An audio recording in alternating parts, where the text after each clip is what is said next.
Alright everybody, welcome back. This is just a little kind of update video on this computer here. I want to take a moment to say thank you for all of the views and all the kind comments and all the new subscribers and people watching from my last video. I reached 500 subscribers as of yesterday, which was March 19th, 2024. And this is not a 500 subscriber special video because I planned this video out well before I had 500 subscribers. But I just wanted to say thank you. I appreciate all of my subscribers, new and old. I will throw in that, stuff like this is not really the main focus of this channel. I enjoy working on electronics from the 1930s to the 1970s or so. Just before computers and ICs really became super commonplace among electronics. But I'm going to start throwing in some computers from time to time. People seem to like those videos.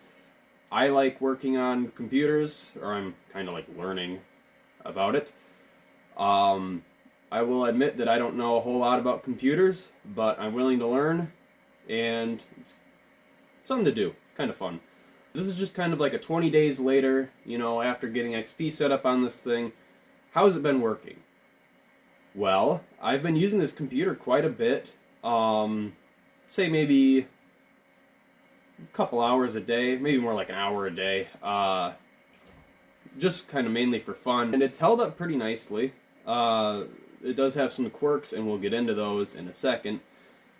However, from as far as I can tell, it seems to be working pretty darn good. Now, getting into some of those quirks, I don't really want to say the most detrimental, because I don't think that would be the right word, but the biggest quirk that this machine has is its graphics card scrolling, as you can see right now. That will happen for maybe a minute or two, and then, like a light switch, it'll pop, go away, and it's totally fine. I threw in the old GeForce 4, it's actually GeForce 4, and the problem didn't happen, so it's definitely with the actual card. As you can see, that problem went away now. However, this Matrox Millennium PCI card is quite cool, and it works very well. In fact, I'd say it agrees more with the system than the GeForce 4 does. At least functionality-wise. So I'm keeping that card in this system. Of course, I was getting kind of poor performance from the old GeForce, and I think it's probably user error, maybe something related to drivers. But the resolution was everything was enlarged quite a bit. And that wasn't necessarily a good thing, so I moved the resolution down, and it got very slow and laggy. Down to where it looks like how it does on this card. I'll also mention another weird issue that this computer has. I got a couple games. One of them is SimCity 2000, and the other one is Tropico. Tropico was released in 2001, so same year that this system was built. And it runs very well for about anywhere from maybe 2 minutes to 15 minutes. Then all of a sudden it'll completely reset the computer, and then it'll be like, it'll have to totally reboot. I swapped out the graphics card to the GeForce, and that didn't change anything, so it's not graphics card related, and the game was running very fast, even though it's like 2.5D or maybe 3D. But it was very strange. Another issue that I have found with this machine is that one of the RAM sticks was dead.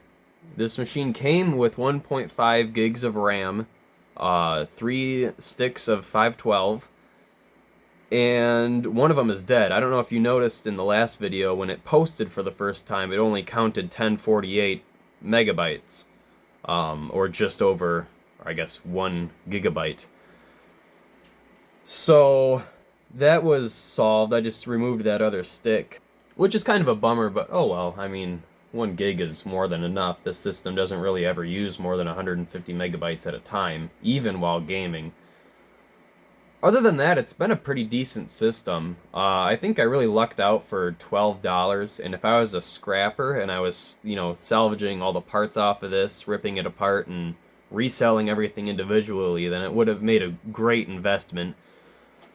But that's not the name of the game here. The name of the game here is to use these old systems, and I have been using this quite a bit, like I said. However, I haven't really loaded it up with a bunch of software because I like to keep things as original as possible.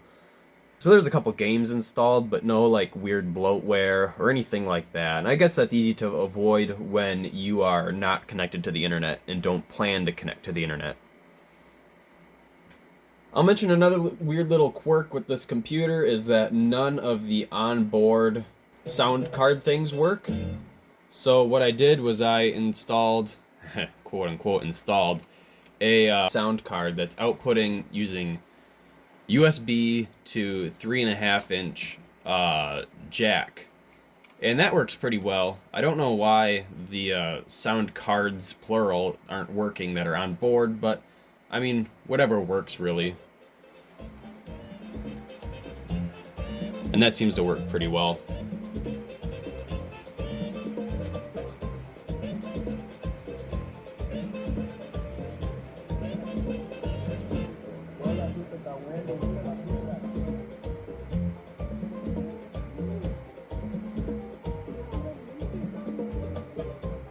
So, yeah, as you can see.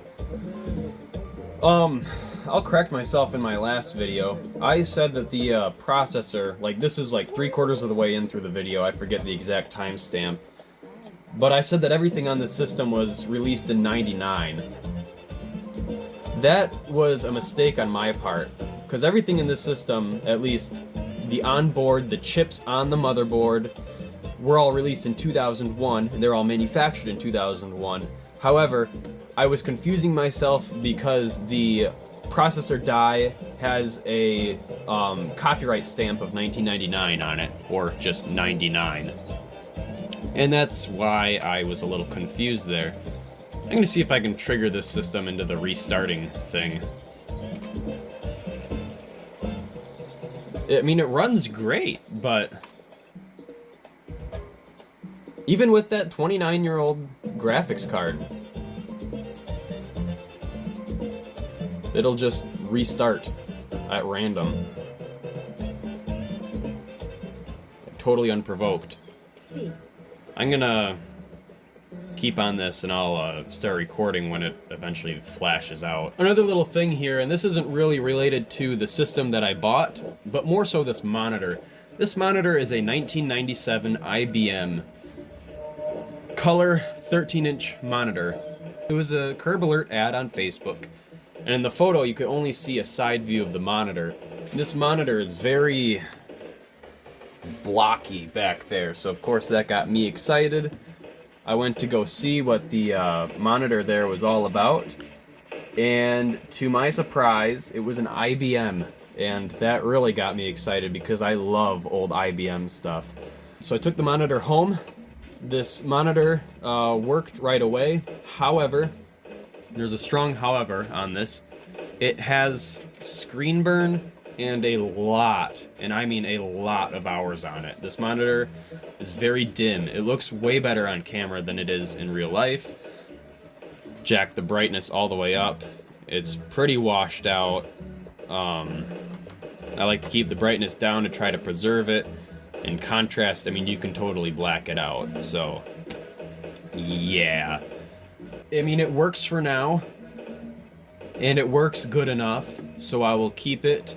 However, I don't expect to get a whole lot of years out of this monitor before it eventually just, the CRT just fails. The screen burn is kind of cool on this monitor. The screen burn, you can't really see it right now, but right here, it is the Windows NT 4.0 workstation startup screen that is screen burned into this system. So this was part of an old server, I believe.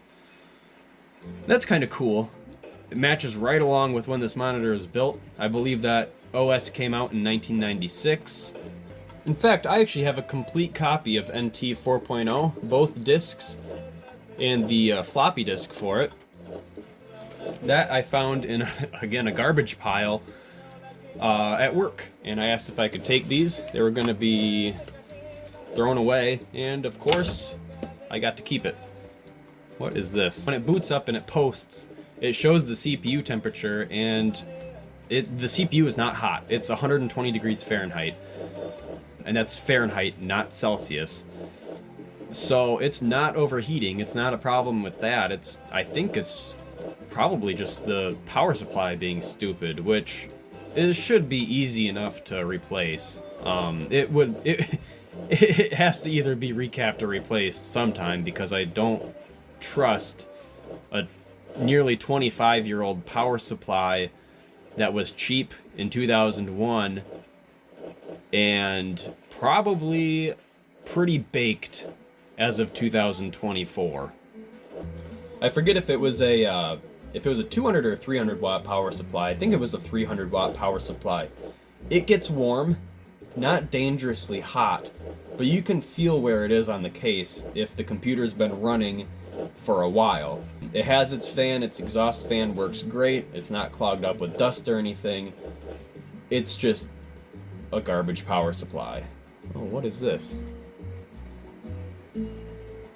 I've never gotten this before. Encountered a problem. Don't send. Well, I guess it didn't reset the computer that time, but the game crashed. So, that happened. Anyways, here's SimCity 2000. Yes, proceed. What do you mean you're not installed? Yes, you are. Let's try resetting the game here.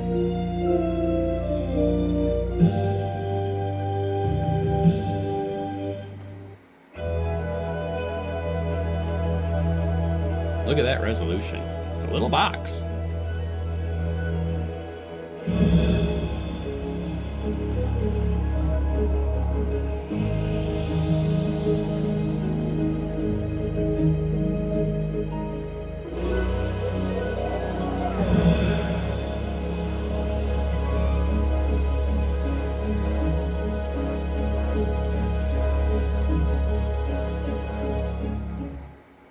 Mayor McSim started a new city. Blind.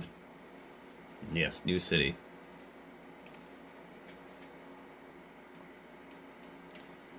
So I did a little work off camera. No, I'm just kidding. This is one of the preloaded cities. This is NYC. Is it really NYC? Well, doesn't look like it. This is also set in January 4799. So I guess in 4799 there will be bridges all over the place. I guess we will also still have newspapers in April of 4799, so those aren't going away anytime soon. Ornery mercenaries.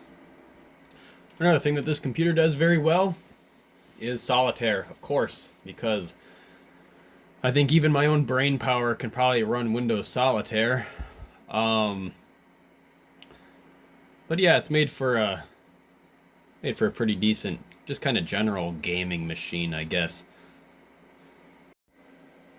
Alright, well, this machine has been kind of a nice little piece of nostalgia for me. Windows XP was what I grew up with. That's what the home computer was in my house. My first computer was a Windows 8 machine. Remember Windows 8? It just brought back a lot of memories to finally have an XP machine once again.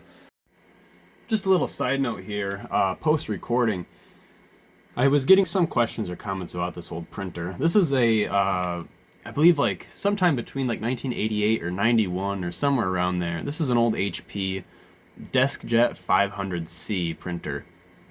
This is something that I picked up for like $3 or something. The cartridge for it is still being manufactured. Of course, the cartridge in there is physically depleted. Like, you can see how much ink is in there, and there's no ink left. And that cartridge is dated 2004, so we know that this printer was being used up until at least 04, 05, somewhere around there.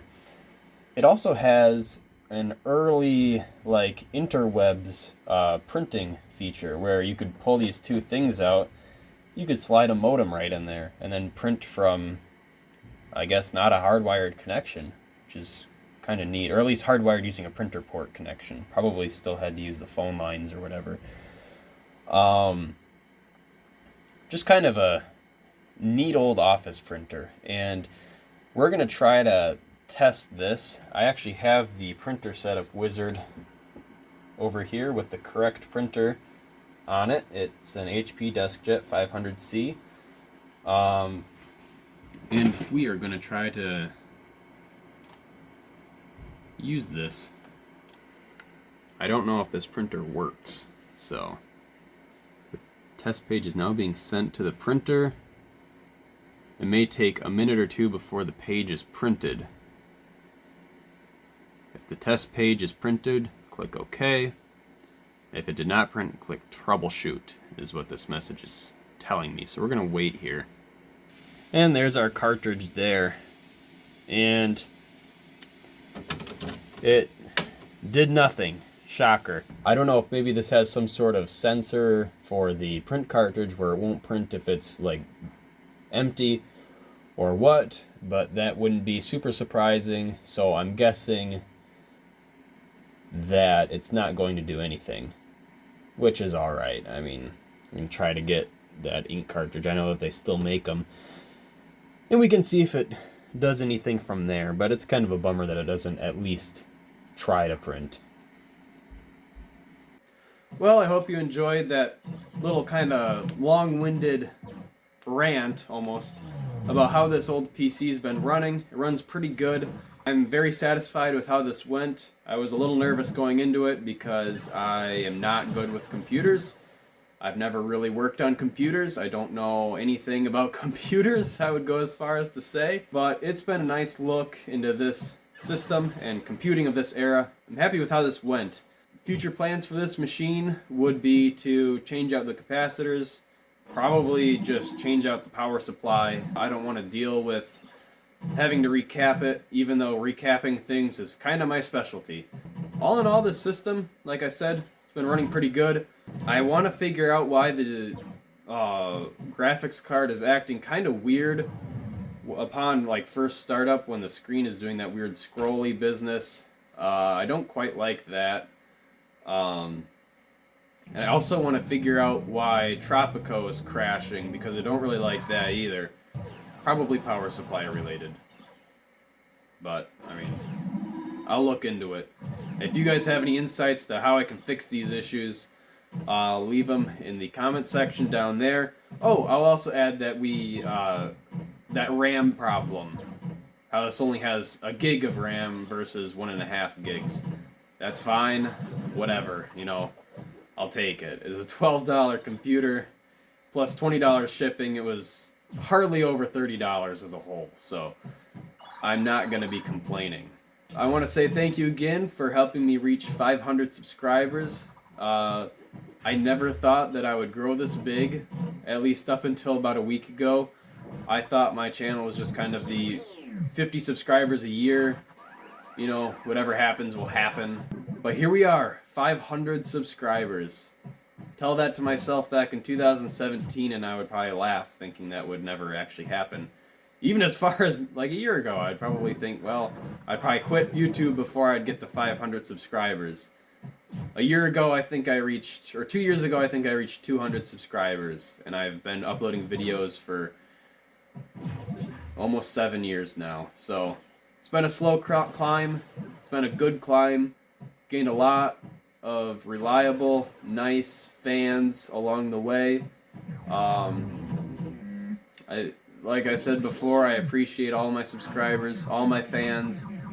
You guys all help me make these videos and work on things and all of that. I wouldn't be able to do any of that without the insights that people have given me through the comment section. Good and critical. So, with that, I hope you enjoyed the video. Thank you for watching.